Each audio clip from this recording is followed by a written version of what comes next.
Bienvenue sur Agora. Lors des missions d'exploration spatiale, les astronautes courageux défient non seulement la gravité grâce aux vaisseaux spatiaux à la pointe de la technologie, mais aussi des phénomènes surprenants qui se cachent dans les profondeurs de l'espace et y laissent parfois leur peau. Apprêtez-vous à découvrir les secrets les plus gardés des agences spatiales.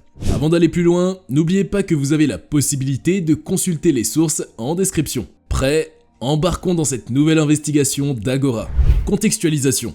Plusieurs personnes ont malheureusement perdu la vie dans des missions spatiales, des accidents et des tragédies liées à l'exploration spatiale. Des exemples bien connus tels que l'accident de la navette spatiale Challenger survenu en 1986, durant laquelle la navette spatiale Challenger a explosé peu après son décollage, entraînant la mort de ses 7 membres d'équipage. Il y a également l'accident du vaisseau spatial Apollo 1 survenu en 1967 où 3 astronautes de la NASA, Virgil Gus Grissom, Edward H. White II et Roger B. Chaffee, ont perdu la vie lors d'un incendie de la capsule Apollo 1 au cours d'un essai au sol.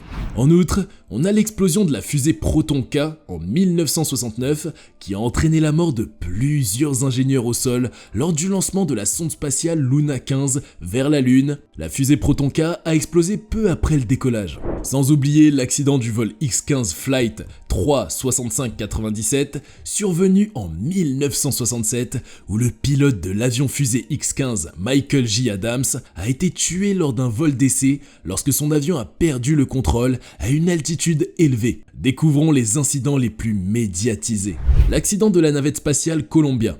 La navette spatiale Columbia s'est désintégrée lors de son retour dans l'atmosphère terrestre, entraînant la mort de ses 7 membres d'équipage. L'accident de la navette spatiale Columbia est l'un des accidents les plus tragiques de l'histoire du programme de la navette spatiale américaine.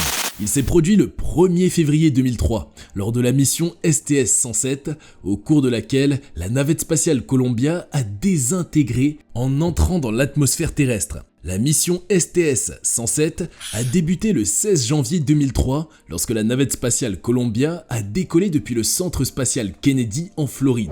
L'équipage comprenait 7 membres, le commandant Rick D. Husband, le pilote William C. McCool, les spécialistes de mission Michael P. Anderson, Ilan Ramon, Kalpana Chawla, David M. Brown et Laurel B. Clark.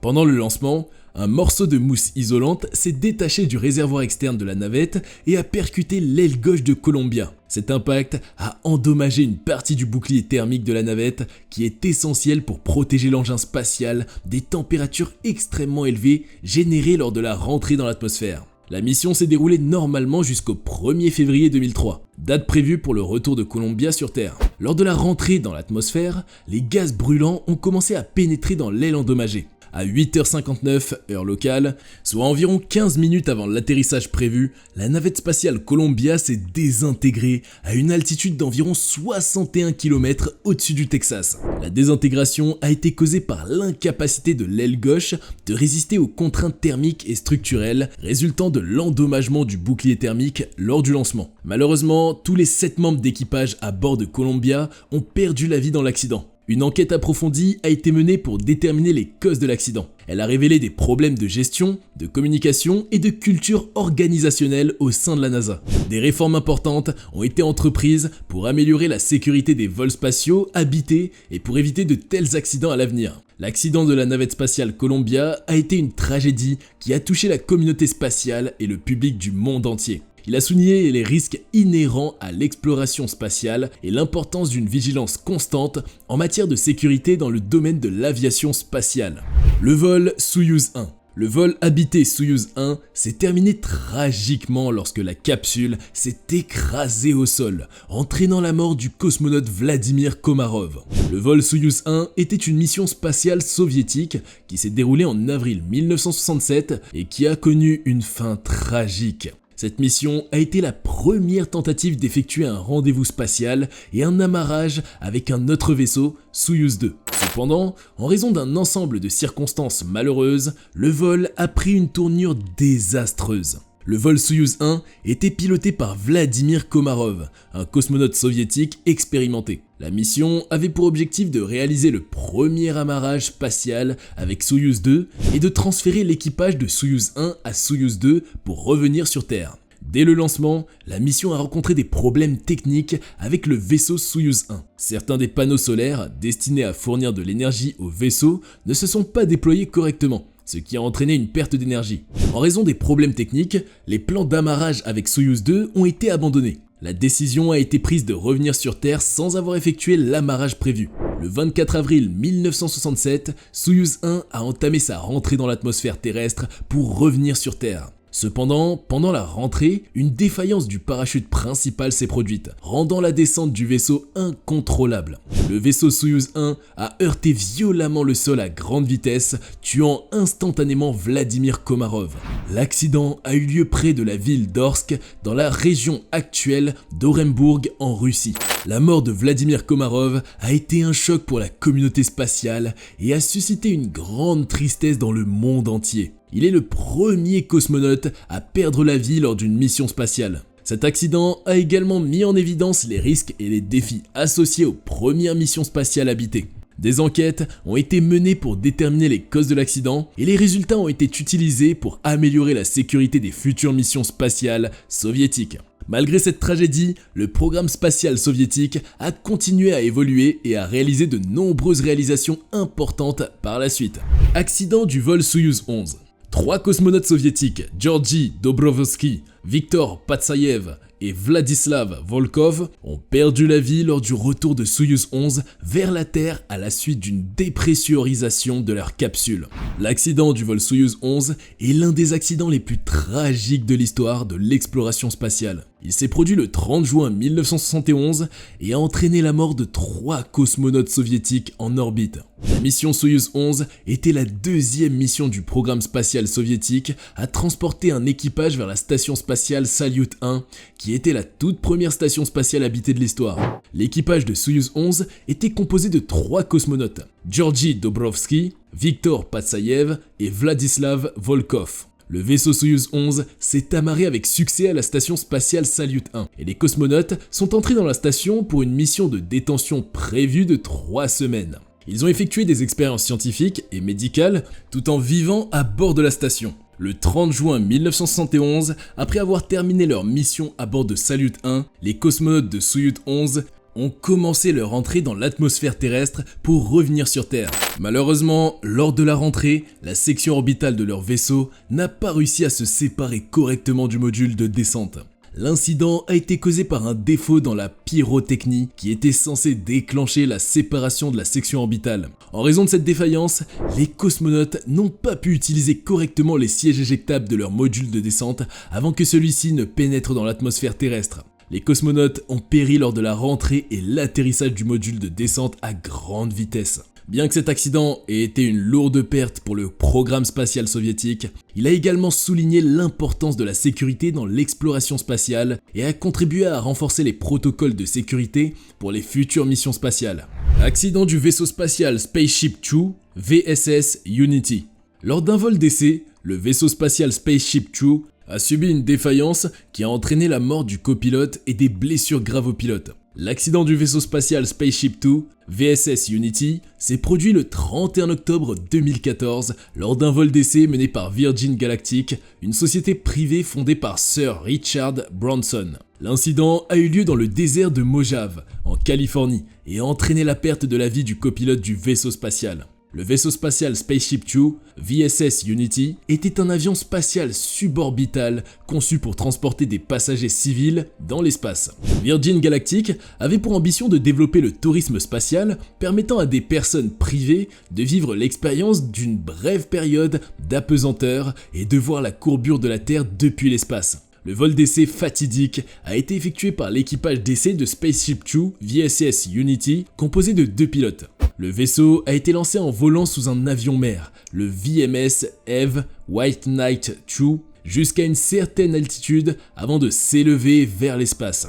Lors du vol d'essai, alors que Spaceship Two VSS Unity tentait d'allumer son moteur fusée pour grimper à une altitude supérieure, une défaillance s'est produite. Les rapports suggèrent que les freins aérodynamiques se sont déployés trop tôt, ce qui a provoqué une défaillance aérodynamique structurelle du vaisseau. En raison de cette défaillance, le vaisseau spatial a perdu le contrôle et s'est désintégré en vol, entraînant la perte du copilote Michael Halsbury.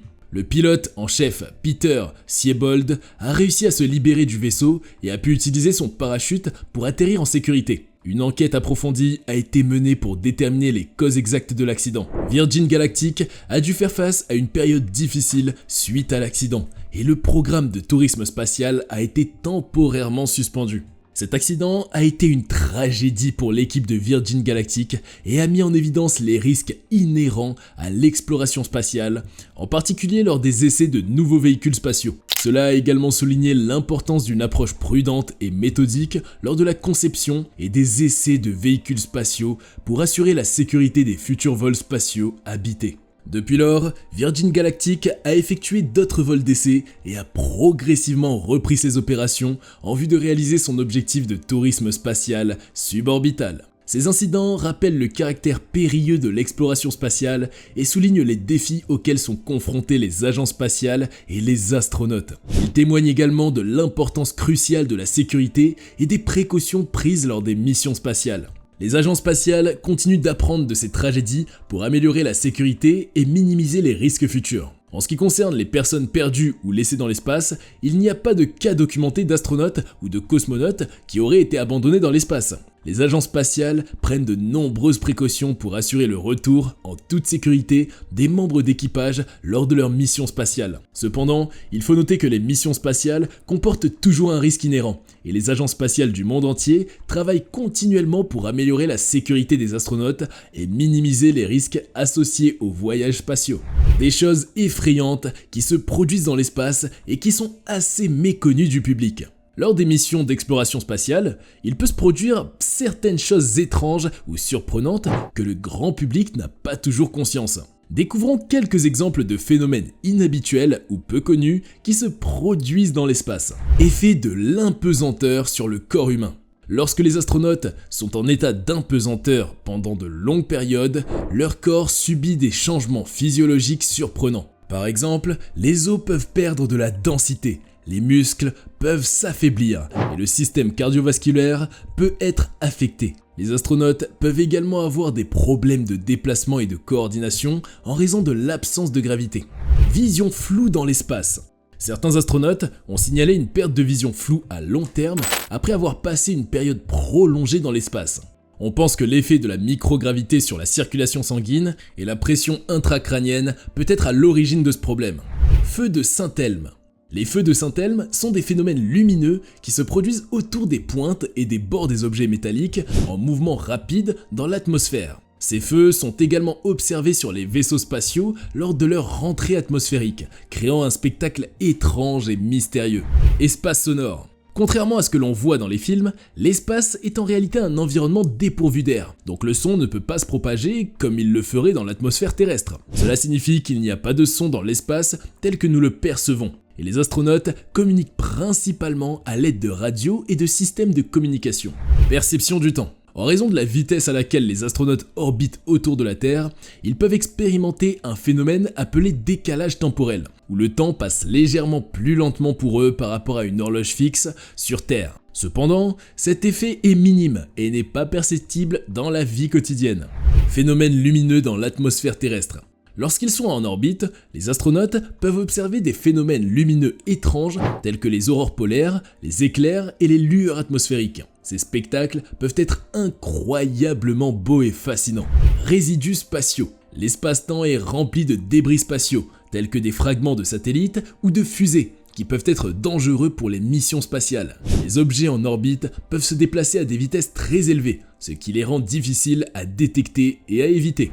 Le mot de fin. Ces phénomènes étranges et méconnus font partie intégrante de l'expérience de l'exploration spatiale et ajoutent à la complexité et à la fascination du voyage dans l'espace. Les astronautes et les scientifiques travaillent en étroite collaboration pour comprendre et relever les défis uniques de l'espace afin de permettre une exploration spatiale en toute sécurité et réussie. Ces tragédies qui ont touché la communauté spatiale et le public du monde entier ont également du mérite. Ils ont souligné les risques inhérents liés à l'exploration spatiale et l'importance d'une vigilance constante en matière de sécurité dans le domaine de l'aviation spatiale. On arrive à la fin de cet épisode. Merci d'être resté jusque là. Si vous avez aimé la vidéo, n'oubliez pas de la liker, de la partager et si vous êtes nouveau sur la chaîne, activez la cloche de notification pour ne pas rater nos prochaines publications. A très bientôt pour un palpitant décryptage de l'actualité scientifique sur Agora.